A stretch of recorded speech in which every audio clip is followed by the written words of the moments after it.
بسم اللہ الرحمن الرحیم۔ آج جس کتاب کا تعارف باتیں میڈیا کی کے 58ویں پروگرام میں پیش کرنے کی کوشش کی جائے گی وہ ہے سید منور حسن کی یادداشتیں۔ یہ یادداشتیں انہوں نے خود نہیں لکھی، انہیں ممتاز صحافی اور بیمہ کار عطا محمد تبسم نے ریکارڈ کیا اور پھر اس کو کتابی شکل دی۔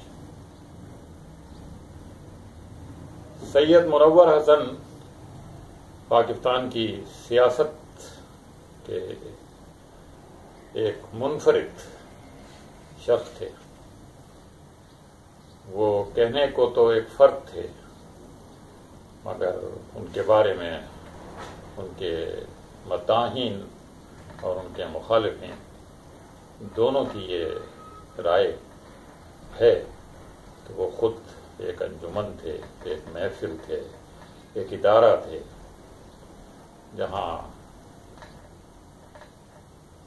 طالب علموں کے لیے، سیاست کارکنوں کے لیے، بزرگوں کے لیے، بڑوں کے لیے، جوانوں کے لیے بہت سے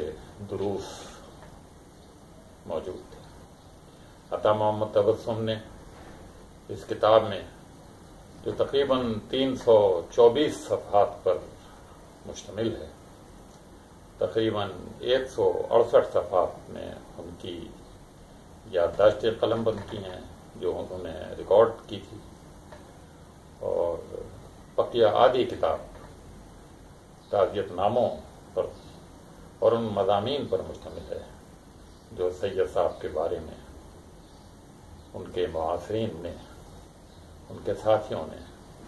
ان کے ہمدردوں نے، ان کے چاہنے والوں نے ان کی وفات سے پہلے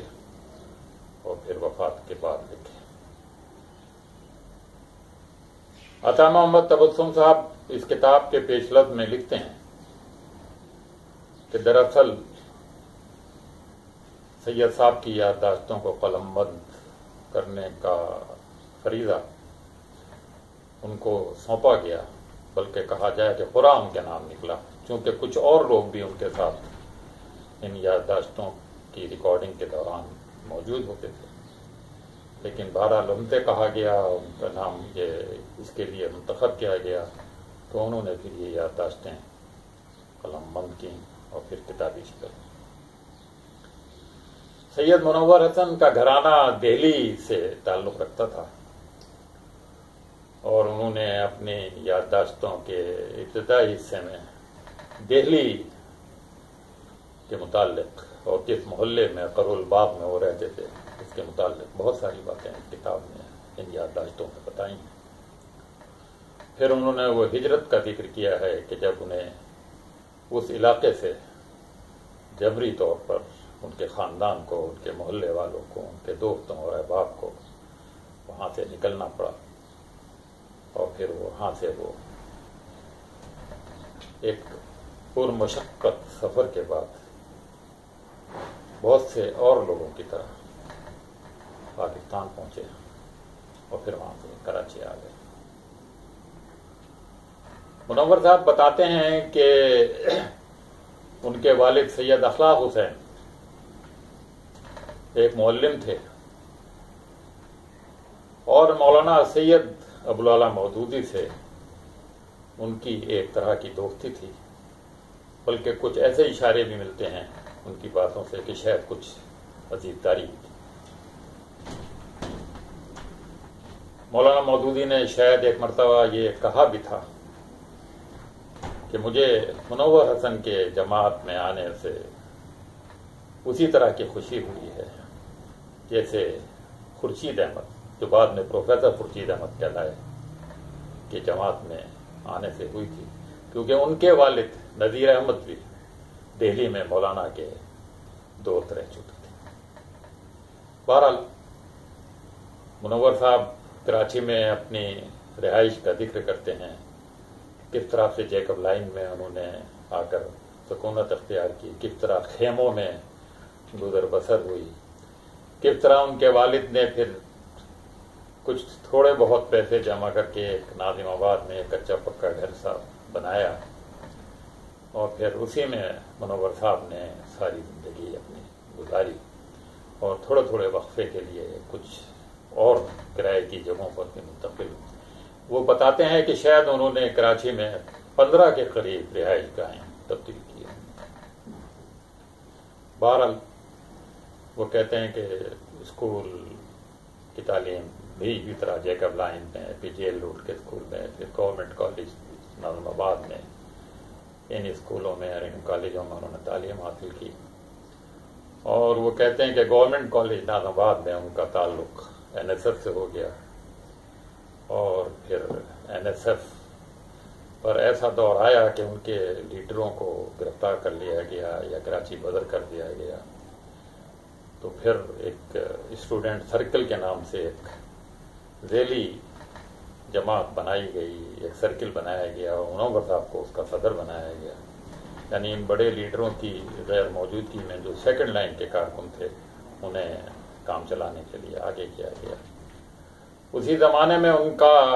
رابطہ ناظم آباد میں ہونے کی وجہ سے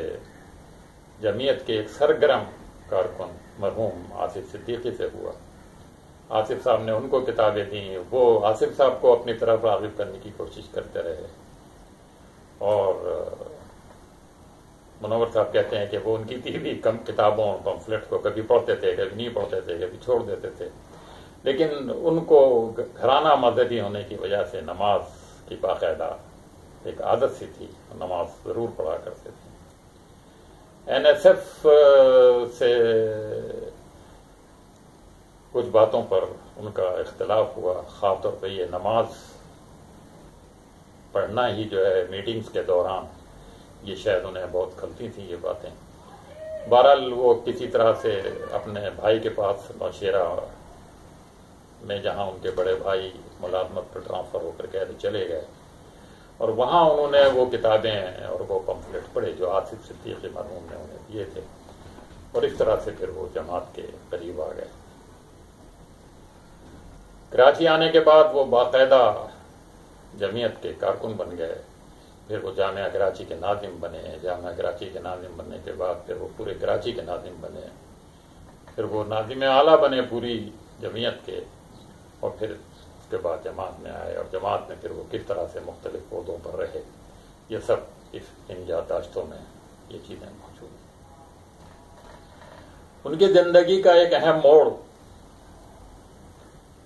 اسلامک ریسرچ اکیڈمی تھی، جہاں انہیں چودھری غلام محمد جیسے مردم شناس آدمی نے بھیجا تھا، اور انہوں نے کہا کہ آپ اس اکیڈمی میں کام کریں، اس اکیڈمی میں ریسرچ کی جاتی ہے، اس اکیڈمی میں کتب شائع ہوتی ہیں، اور منور صاحب نے اس اکیڈمی کے ڈائریکٹر کے طور پہ کافی عرصے کام کیا۔ وہ چودھری غلام محمد مرحوم کا بہت محبت سے ذکر کرتے ہیں۔ چودھری غلام محمد صاحب اس زمانے کی وہ شخصیت تھے جنہوں نے جماعت اسلامی کو کراچی میں مستحکم بنیادوں پر کھڑا کرنے میں بہت اہم کردار ادا کیا۔ چودھری غلام محمد صاحب نے انہیں پیشکش کی کہ وہ افریقہ میں تابعداد قیام اسلامک سینٹر آف نیروبی چلے جائیں اور وہاں اس کے سینٹر کو چلائیں۔ منور صاحب نے اس بات کو قبول نہیں کیا، اور اس کی سب سے بڑی وجہ یہ تھی کہ کراچی میں ان کی والدہ ان کے ساتھ اکیلی رہتی تھی۔ انہوں نے کہا میں اپنی والدہ کو چھوڑ کر وہاں نہیں جاتا۔ بہرحال نیروبی کا وہ سینٹر بھی چلتا رہا، اور کراچی میں منور حسن نے تحریکی اور تحریری اور جماعتی سرگرمیوں میں اتنا کچھ کیا کہ آج سارے لوگ ان کو یاد کرتے ہیں۔